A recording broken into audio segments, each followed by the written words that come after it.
di Kabupaten Kerinci itu ada angkatan kerja itu berjumlah 137.800. Nah, 137.800 ini itu jumlah CPMI, jumlah PMI kita, pekerja migran ataupun istilahnya itu TKI. Kalau sekarang itu kan berdasarkan Undang-Undang Nomor 17 itu sudah dirubah menjadi sebutannya itu PMI, Pekerja Migran Indonesia.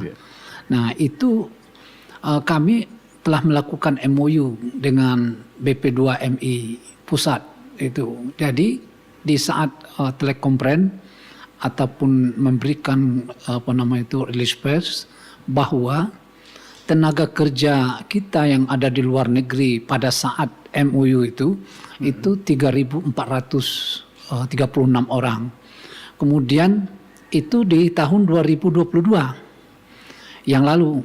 Nah, untuk sekarang itu sudah naik lebih dari 4.800 itu adalah PMI dan TKI yang legal. Yang legal, itu, Pak, ya? Ya, yang berada di, yang terbanyak adalah di negara Malaysia dan juga di Jepang. Selain itu sampai ke Jerman dan Taiwan, kemudian Brunei dan juga negara-negara tetangga itu cukup banyak sekarang ini. Tetapi selain daripada TKI yang legal yang 4.800 sekian, itu lebih mendominasi adalah TKI yang ilegal. Ilegal, Pak, ya? Iya, bisa jadi itu 5 kali lipat dari jumlah yang legal itu. Jadi jumlah itu tidak main-main. Itu begitu banyak, Pak, ya? Begitu banyak. Ya. Nah, jadi kita memang pernah melakukan koordinasi dengan BP3MI di Riau, kemudian di Batam, kemudian untuk mengecek kebenaran itu. Yeah. Nah, ternyata ketika di BP3MI di Batam, kemudian kita disampaikan, diekspos terkait dengan tenaga kerja ilegal kita di Malaysia terutama. Itu di Batam Center itu adalah tempat untuk memperpanjang, mengecek paspor. Itu. Jadi warga PMI kita Kabupaten Kerinci ini dan juga termasuk Sungai Penuh itu keluar masuk di di Batam Center untuk mengecek guna memperpanjang paspor. Karena jangka waktunya itu 30 hari. 30 hari. Iya. Nah, dengan 30 hari berarti mereka sebelum jatuh tempo 30 hari mereka keluar dari Malaysia itu dengan menggunakan ferry, speedboat cepat itu untuk memperpanjang paspor, mengecek paspor di imigrasi Batam. Nah, kemudian kembali juga ke Malaysia pada hari yang sama. Itu. Jadi modalnya diperkirakan karena dari itu 800 dari dari Malaysia itu. Kemudian kalau PP berarti sudah 1.600.000 mereka tidak menginap. Itu karena imigrasi kan setiap saat itu ada gitu kan. Iya, memantau untuk, itu, Pak, ya. Untuk memantau dan untuk mengecek paspor. Nah, betul.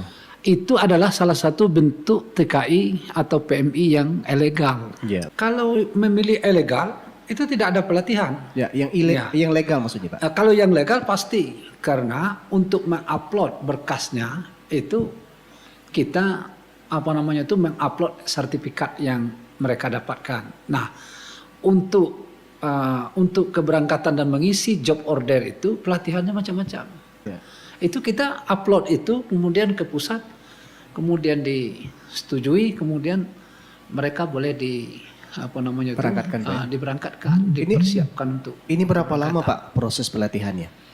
Proses keberangkatan itu dengan skema 150 JP, berarti sekitar 15 hari lah. 15 hari. Kalau untuk cleaning service, kalau untuk misalnya mengurusi pembantu rumah tangga atau mengurusi bayi begitu kan, itu juga ada pelatihan. Jadi skema kurikulumnya itu sudah disiapkan oleh pemerintah. Nah, untuk pelatihannya itu tidak semua ada di Kabupaten Kerinci. di LPK itu kita belum mempunyai lisensi lembaga pelatihan kerja swasta yang ada di masyarakat Kabupaten Kerinci untuk melatih itu. Jadi kebanyakan itu di Padang. Kalau mau yang ke Korea itu ke Jogja gitu kan.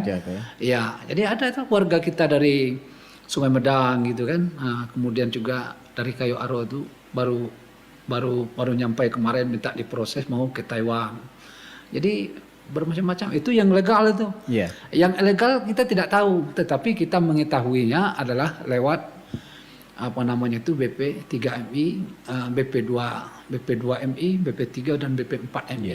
Jadi, kami dari Dinas Koperasi dan Tenaga Kerja yang membidangi ketenaga kerjaan itu menghimbau bahwa seluruh angkatan kerja dan masyarakat di Kabupaten Kerinci itu memiliki keterampilan. Karena keterampilan adalah pintu gerbang untuk mendapatkan kesejahteraan, uang dan lain-lain. Itu kalau tidak dengan keterampilan sulit. Pendidikan formal sudah dianggap gagal, gitu kan? Untuk mana yang tamat untuk bisa bekerja sudah tidak ada lagi cerita, gitu kan?